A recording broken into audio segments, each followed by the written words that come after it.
หลังจากเข้าขี่ฟรีก่อนช่วงปีใหม่มื้อนี้กลับมาอุดหนุนพอดีแวะมานครพนมก็เลยแวะมาซื้อบัตรขึ้นชิงช้าสวรรค์กลับมารอบนี้ก็ถึกช่วงคนบ่ค่อยหลายปานใดบ่าย2ชิงช้าสวรรค์ก็เริ่มหมุนอีกครั้งหลังจากเฮาไปหาของกินแล้วก็มาซื้อตั๋วบัตรละ80บาทตอนนี้ก็ฮอดคิวเฮาแล้วการซื้อตั๋วจะมีอยู่2แบบ1คนต่อ1บัตรบัตรละ80บาท1กระเช้าขึ้นได้4คนถ้าเฮามา2คนเฮาจะได้ขึ้นกับคนอื่นอีก2คนรวมเป็น4คนการซื้อตั๋วแบบที่2จะเป็นแบบเหมาจ่ายในกรณีเฮามา2คนอยากขึ้นกระเช้า2คนเท่านั้นบ่อยากให้ไผขึ้นมานำเฮาก็ต้องซื้อแบบเหมาจ่ายจากที่2คนเฮาจะซื้อ2บัตรเฮาก็ซื้อเพิ่มอีก2บัตรรวมทั้งหมดเป็น4บัตรหลังจากเขารับนักท่องเที่ยวครบ28กระเช้าเขาก็จะหมุนให้เฮา2รอบในระหว่างที่ชิงช้าสวรรค์หมุนขึ้นไปถึงจุดใดจุดหนึ่งแล้วมีนักท่องเที่ยวย่านหรือว่าเกิดความกลัวขึ้นมาเนี่ยหรือว่ามีเหตุฉุกเฉินนี่ยังก็ตามเขาจะมีเบอร์โทรติดไว้อยู่กระจกแล้วก็ให้เฮาโทรลงมาแจ้งเจ้าหน้าที่ก็จะพาเฮาลงมาหลังจากชิงช้าสวรรค์ไต่ระดับความสูงขึ้นมาเฮาก็จะเห็นวิวแม่น้ำโขง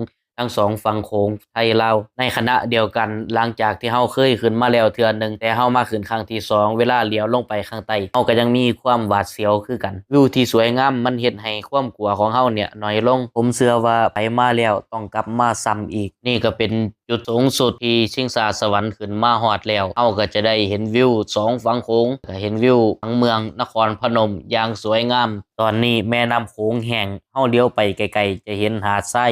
ายแห่งนี้จะอยู่แถวๆบริเวณถนนสวรรค์ชายโขงหลังจากนักท่องเที่ยวขึ้นชิงช้าสวรรค์แล้วเขาก็จะลงไปถ่ายรูปตรงบริเวณหาดทรายแห่งนี้เพราะว่าหาดทรายแห่งนี้เนี่ยมันมีวิวสวยงามหลักๆเลยก็จะเป็นวิวภูเขาฝั่งประเทศลาวแล้วก็วิวแม่น้ำโขงและที่สำคัญสามารถถ่ายรูปหาชิงช้าสวรรค์ได้ชิงช้าสวรรค์มันบ่ได้หมุนเร็วมันจะค่อยๆหมุนไปเรื่อยๆเพราะฉะนั้นแล้วเนี่ยใครจะมาขี่บ่ต้องกลัวแสงแดดส่องปานใดเฮาก็บ่ร้อนเพราะว่าเขามีแอร์เย็นสบายและที่สำคัญเฮาต้องเลือกนั่งให้ถูกทางกับแสงแดดเพราะว่าแสงแดดจะบ่ได้ย้อนแสงอยากให้พี่น้องได้มาสัมผัสความสูงชิงช้าสวรรค์แม่โขงริเวอร์ไอเพื่อที่จะได้เห็นความสโลว์ไลท์ของเมืองนครพนมผมเชื่อว่าเมืองนครพนมเนี่ยไปมาแล้วจะกลับมาเที่ยวอีกผมเนี่ยเที่ยวไปเที่ยวมาหลายรอบปีนึงเนี่ยบ่ต่ำกว่า10เทื่อโดยเฉพาะถนนแห่งนี้เป็นถนนแห่งการออกกำลังกายแล้วก็หลายคนจะมาแคมปิ้งอยู่ถนนแห่งนี้ทั้งตอนเช้าแล้วก็ตอนแลงเพื่อสูดบรรยากาศที่สดชื่นของเมืองนครพนม